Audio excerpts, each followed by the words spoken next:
Hi, I'm Maddie. And I'm Wiley. And it shouldn't happen again. Whoa. Okay, so we're, like we said in the last episode, we're recording 4 today, so... Second episode of our new setup. We're laying in Wiley's bed right now, recording on my phone. And we have our iPads for our notes. I'm playing a pizza game.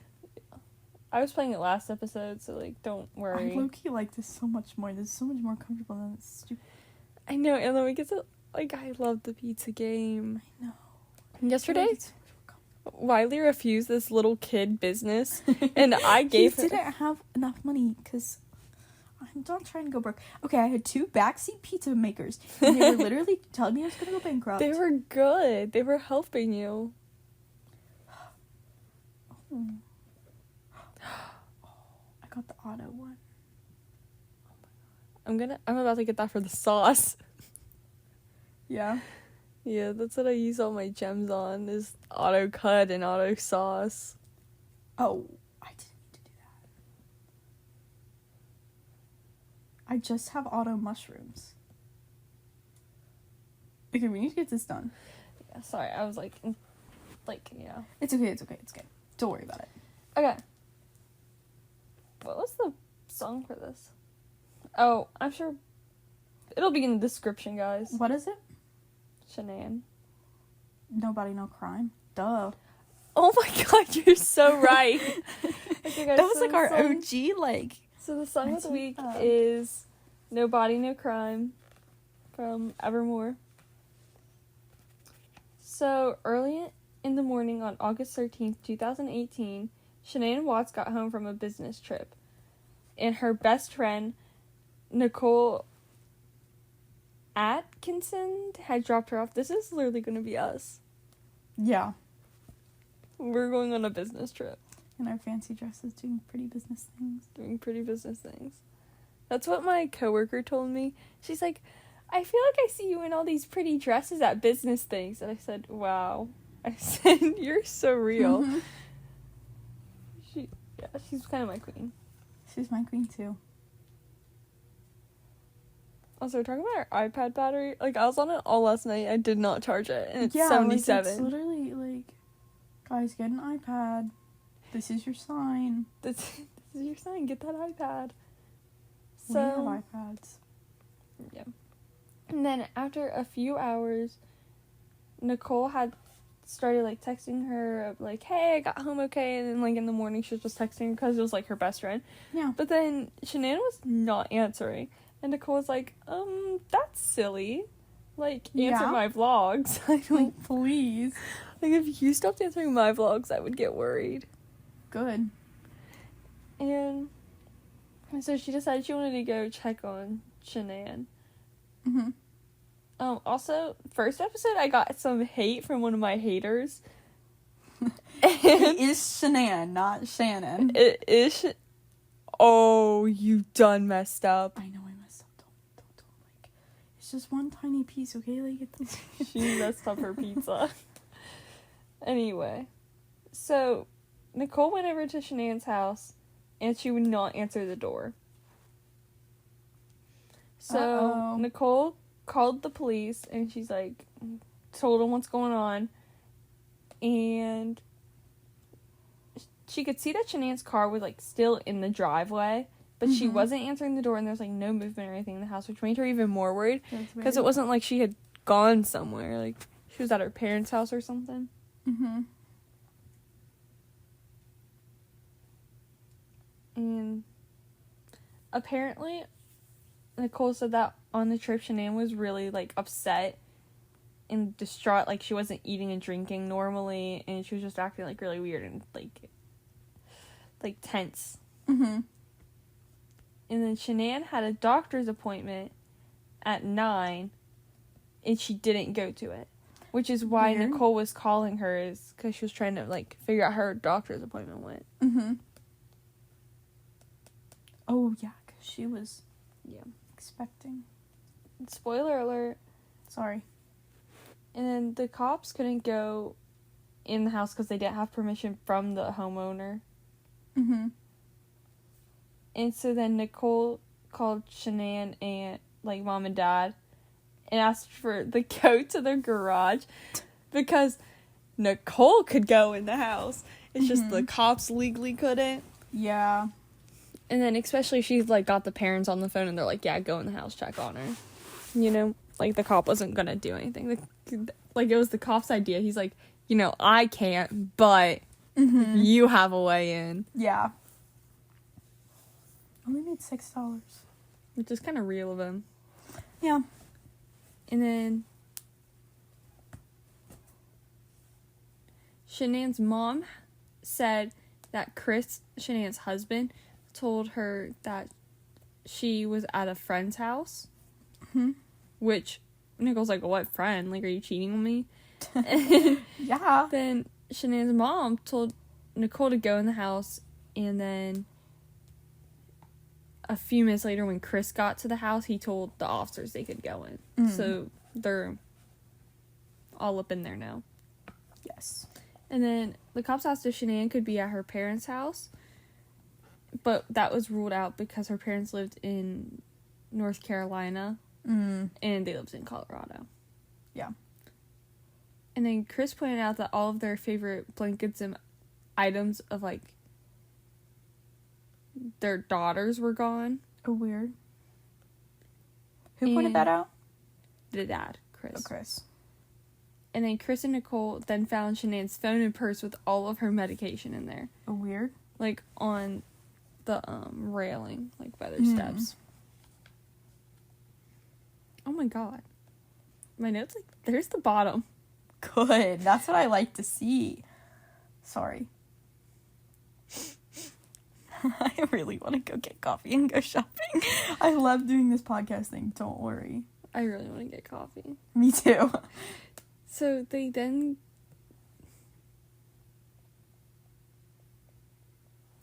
Can we go to the mini Dunkin', like the good one? Yeah. Like, is that out of the way? Because I feel like that's, like, close to Florence, isn't it? Like the little one that's in the middle of the parking lot. Yeah. If we are like going, if we go out and don't come back, it's like by like Target and that. So that's what I thought, but I thought that we were going shopping over there anyway. Yeah, that's what I'm saying. But like if we go out, we don't come back here.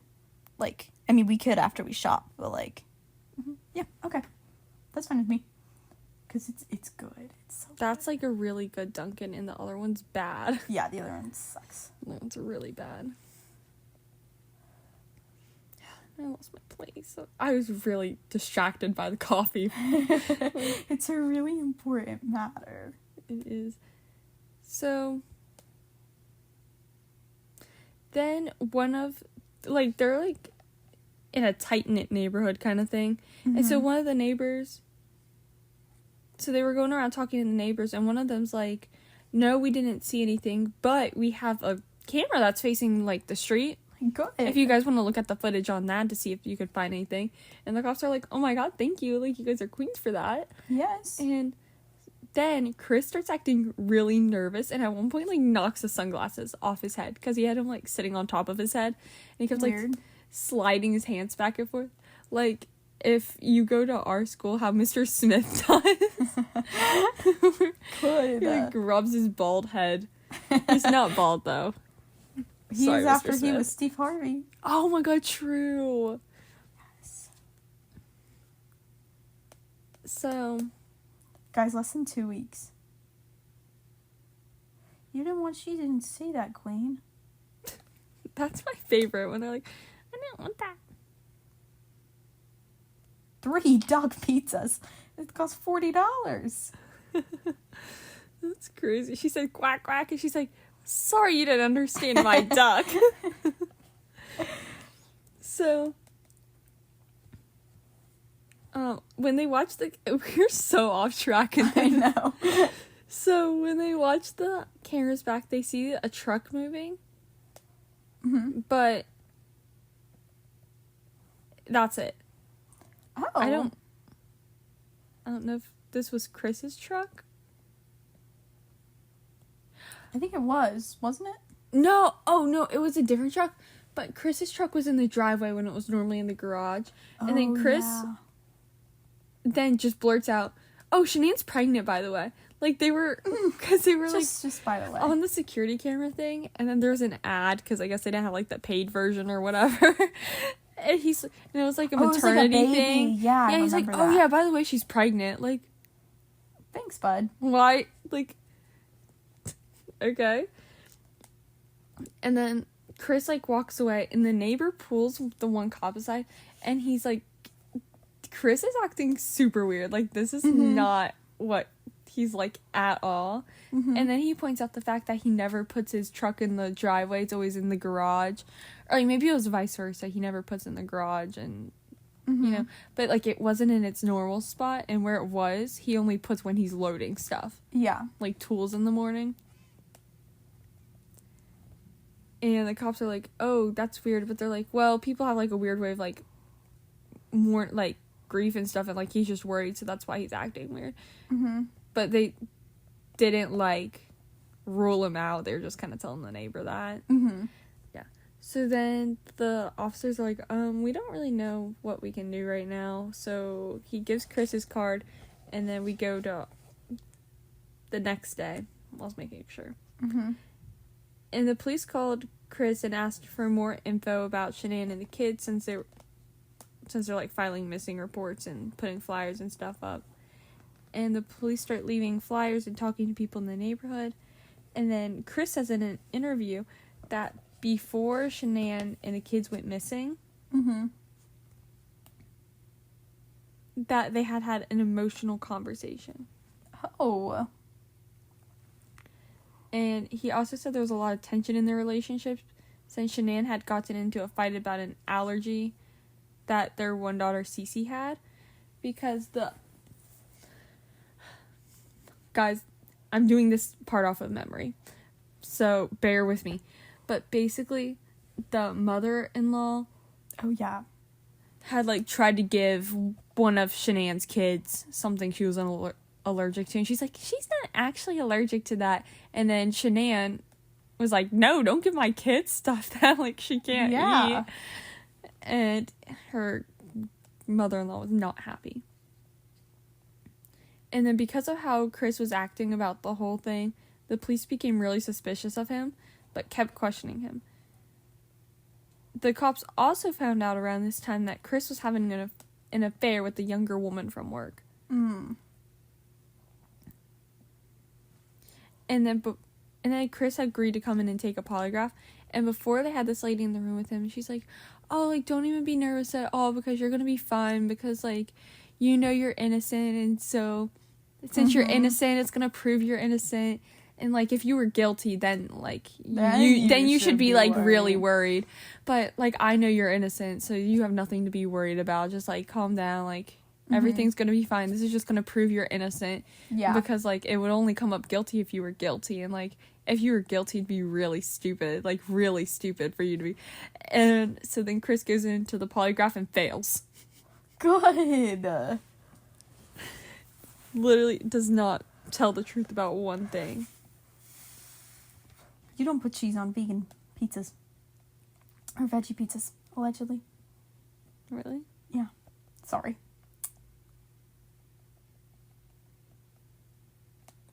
Uh-oh. Yikes.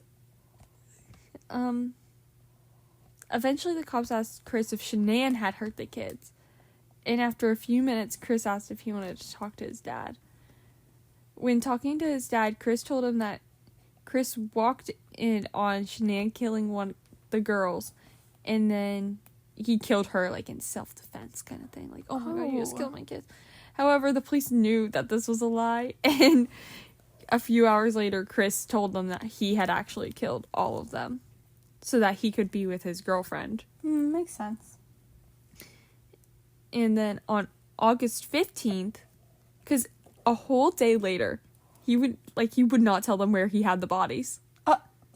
Good. And they had to keep saying, they'd be like, "Chris, like, they're your girls, they're, like, out in the cold, like, you need to bring them in." And he would not tell them. But eventually he told them that he had put the girls' bodies in an oil tank on his work site and buried Shanann in the ground nearby. And How then, are you gonna put little kids in an oil tank? like, Ew, that's gross. Can't wait till I can do Cecil Hotel and talk about the water tank. Oh, that one's good. How have we not done that one yet? I don't know, because I love that. Every time I go to a hotel, I think about that. I'm like, wow. Ew, I think about the interview of the one European girl who was staying at the hotel. And, because, like, she was, like, you know, out of town. She didn't know it was bad. And she, like, took a shower and stuff. Right, And, like, was drinking the water. And so she comes gross. back and she gets told about the whole water tank thing. And her face just goes pale. And she's like, I took a shower this morning. Yeah, like, that is so gross. Ew. No. When I was watching BuzzFeed Unsolved, they drank the water there. That's so nasty. Ew. Ew, LA tap water. Ew. Okay, we need to finish this. I know, we're almost done. And then by August 16th, they recovered all the bodies. And November 6, 2018, Chris Watts pled guilty to all 9 accounts against him. And then 2 additional murder charges were added because the children were under 12. He also pleaded guilty to 3 accounts of tampering with a deceased human body and 1 count of unlawful termination of pregnancy. And then November 19th, 2018, Chris is sentenced to 3 consecutive life sentences without the possibility of parole. But then in February 2019, Chris speaks to 3 investigators at the federal prison where he is serving his sentence and finally tells them the whole story of how he killed his wife and kids. And then in 2020, they released the documentary on Netflix, American Murder, The Family Next Door. And that's it. Yay. Yay. Bad guy. No bueno. No bueno indeed. Somebody gonna match my break. Now I have another story to tell. Oh, good. This laugh shows how mass and volume are related. It also demonstrates how graphs can connect ideas from science and math. Hey, that's my notebook. I know, I like how I just took a picture of your stuff. Okay. I think Is that's that all? it. Yeah. And then our thing is no body, no crime because There no body, but there was a body and a crime. and a crime. So really it doesn't relate if you think about it. It's Taylor Swift, and that's what matters. No, it's because the dude in No Body, No Crime is having an affair. No. Oh, she didn't want cheese. Okay, Okay, bye guys. I'm Wiley, And I'm Maddie. and maybe it should happen again.